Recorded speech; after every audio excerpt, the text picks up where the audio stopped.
নমস্কার বন্ধুরা, রান্নায় বাঙালি আনাই আপনাদের স্বাগত। আজকের রেসিপি হলো ফুলকপির ভাপা। যদি এই পদ্ধতিতে একবার বানান তাহলে এক থালা ভাত তো নিমেষেই শেষ, আর কোনো তরকারির প্রয়োজন হবে না। একদম এই পদ্ধতিটা, আমি যে পদ্ধতিটা দেখেছি এই পদ্ধতিটা যদি একবার এই পদ্ধতিতে বানান তাহলে বুঝতে পারবেন যে ফুলকপির ভাপাও কি অসাধারণ খেতে হয়। চলুন বন্ধুরা, রেসিপিটা বানিয়ে নেওয়া যাক। প্রথমে কড়াইয়ের মধ্যে দিয়ে দিয়েছি কয়েকটা রসুন, আর কাঁচা লঙ্কা আর শুকনো লঙ্কা একটা, 3-4টে মতো কাঁচা লঙ্কা দিয়েছি, আর রসুন দিয়েছি 6 থেকে 7টার মতো। দিয়ে খোলায় তেল ছাড়াই হালকা, বেশ একটু পোড়া পোড়া লাগবে, হালকা সেরকম ভেজে নেব। এখন পোড়া পোড়া হয়ে গেছে। এখানে আপনারা কাঁচা বাদামও চীনা বাদামও দিতে পারেন। এখানে আমার ভাজা বাদাম ছিল বলে কিছুটা পরিমাণ ভাজা বাদাম আমি এখানে দিয়ে দিয়েছি। 2 টেবিল চামচের মতো ভাজা বাদাম দিয়ে দিলাম। এরপরে এখানে কিছুটা ধনেপাতা দিয়ে দিলাম, 1 মুঠের মতো ধনেপাতা দিয়ে একটু নেড়ে চেড়ে নিচ্ছি। ধনেপাতাটাও যাতে একটু নাড়াচাড়া হয়ে যায়, একটু বেশ স্মোকি ফ্লেভার যেন হয়ে যায়, সেই জন্য ধনেপাতাটাও একটু নেড়ে চেড়ে নিচ্ছি ওই পোড়া মশলাটার সাথে। এরপরে আমি মশলাটাকে ঠান্ডা করে নেব। মশলাটাকে ঠান্ডা করে নিয়ে একটা মিক্সি জারের মধ্যে তুলে নিচ্ছি। ফুলকপির তো আপনারা অনেক রকম রেসিপি খেয়েছেন, একবার এই রেসিপিটা ট্রাই করলেই বুঝতে পারবেন এইভাবে ভাপা কি টেস্ট হয়। এরপরে আমি পুরো মশলাটা তুলে নিলাম মিক্সি জারের মধ্যে, একটু ঠান্ডা করে নেব। ঠান্ডা করে নিয়ে এটা জল ছাড়া মিক্সি জারটাকে একবার ঘুরিয়ে নিতে হবে। জল ছাড়া দেখতে পাচ্ছেন এই যে দানা দানা টাইপের একটু থাকবে, আর নাহলে জল দিয়ে দিলে একদম পুরো পেস্ট হয়ে যাবে। এরপরে কড়াইয়ের মধ্যে দিয়ে দিচ্ছি সর্ষের তেল। সর্ষের তেল বেশ অনেকটা পরিমাণে দিয়েছি। এরপরে দিয়ে দিলাম এখানে একটু সামান্য পরিমাণে হলুদ, আর এখানে ছোট ছোট করে কেটে নিয়েছি ফুলকপিগুলোকে। তেল দিয়েছি এখানে 4 টেবিল চামচের মতো। এরপরে ফুলকপিটাকে বেশ লাল লাল করে ভেজে নিতে হবে, এবং সেদ্ধ ভাজা যেন দুটোই হয়ে যায় সেদিকে লক্ষ্য রাখতে হবে। মিডিয়াম ফ্লেমে ভেজে নেব। এরপরে যেই পাত্রটাতে ভাপা করব সেই পাত্রটাতে বাদাম, ধনেপাতা, রসুন, কাঁচা লঙ্কা, শুকনো লঙ্কার যে আমি বানিয়েছি ওইটাকে পেস্টটা ওটা দিয়ে দিচ্ছি। এরপরে আমি মিক্সিটা ধুয়ে নিলাম, ধুয়ে জলটা দিলাম, আর বেটে নিয়ে ওটা মিক্সি ধুয়ে জলটা দিলাম। এরপরে আমার এখানে ফুলকপিটা ভাজা হয়ে গেছে, একদম দেখতে পাচ্ছেন লাল লাল করে ভেজে নিতে হবে ফুলকপিটা, তবেই বেশ সুন্দর হবে। ফুলকপিটা কাঁচা দিলে হবে না, ফুলকপিটা ভেজেই দিতে হবে। এরপরে ফুলকপিটা এর মধ্যে আমি অ্যাড করে দিচ্ছি এক এক করে।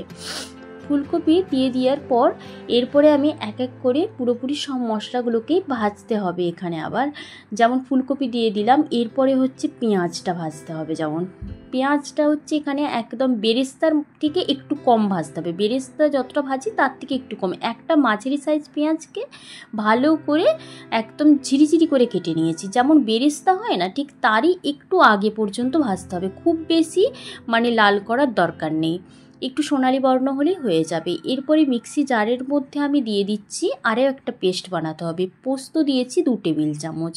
এখানে পোস্ত ততটাই সর্ষে দিতে হবে। সাদা সর্ষে 1 টেবিল চামচ দিয়েছি, আর কালো সর্ষে দিয়েছি 1 টেবিল চামচ।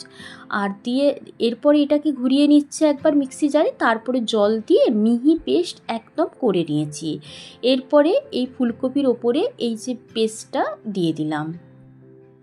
তবে ফুলকপিটা এখানে আমি নিয়েছিলাম অর্ধেকের একটু কম নিয়েছিলাম ফুলকপিটা, গোটা ফুলকপির অর্ধেকের একটু কম। আর এরপরে মিক্সি ধোয়া জল দিয়ে দিলাম। জলের পরিমাণটা আপনারা আপনাদের ইচ্ছে অনুযায়ী দিতে পারেন। এরপরে লবণ দিয়ে দিচ্ছি, আর এখানে অল্প চিনি দিয়ে দিচ্ছি, স্বাদটা ব্যালেন্স করার জন্য। এখন দেখতে পাচ্ছেন আমার পেঁয়াজগুলো ভাজা হয়ে গেছে, বেশ নরমও হয়ে গেছে, আর সোনালি বর্ণ হয়ে গেছে।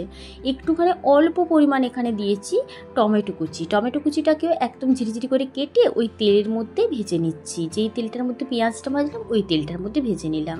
এরপরে ভালো করে চিনি আর যে লবণটা মিশিয়েছিলাম ওটা দিয়ে একদম সর্ষে বাটা, ফুলকপি আর যে ধনেপাতার পেস্টটা দিলাম ওটা সব কিছু একসাথে ভালো করে মিশিয়ে নিচ্ছি। একটা চামচ দিয়ে খুব ভালো করে মিশিয়ে নিতে হবে। এখন ভালো করে মেশানো হয়ে গেছে। এর উপর থেকে দিয়ে দিচ্ছি কিছুটা পরিমাণ, এখানে ওই যে পুরোটাই দিয়ে দিচ্ছি, যতটা আমি পেঁয়াজটা ভাজলাম পুরো পেঁয়াজটাই এখানে ভাজা পেঁয়াজটাই দিয়ে দিলাম। আর উপর থেকে দিয়ে দিচ্ছি এই যে টমেটোটা ভাজলাম, টমেটোটা ভাজাটাও দিয়ে দিলাম, টমেটো ভাজা পেঁয়াজ ভাজা দুটোই দিয়ে একটু ছড়িয়ে দিচ্ছি হাত দিয়ে। এরপরে কয়েকটা চেরা কাঁচা লঙ্কা নিজেদের ঝাল অনুযায়ী দেবেন এটা।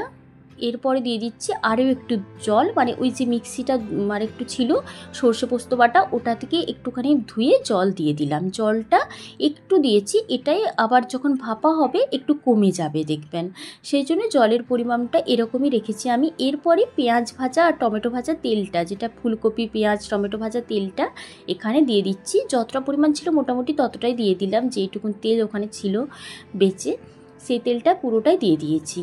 কাঁচা সর্ষের তেল দিলেও হবে, তবে ওই তেলটা দিলে টেস্টটা আরও বেশি খুলবে।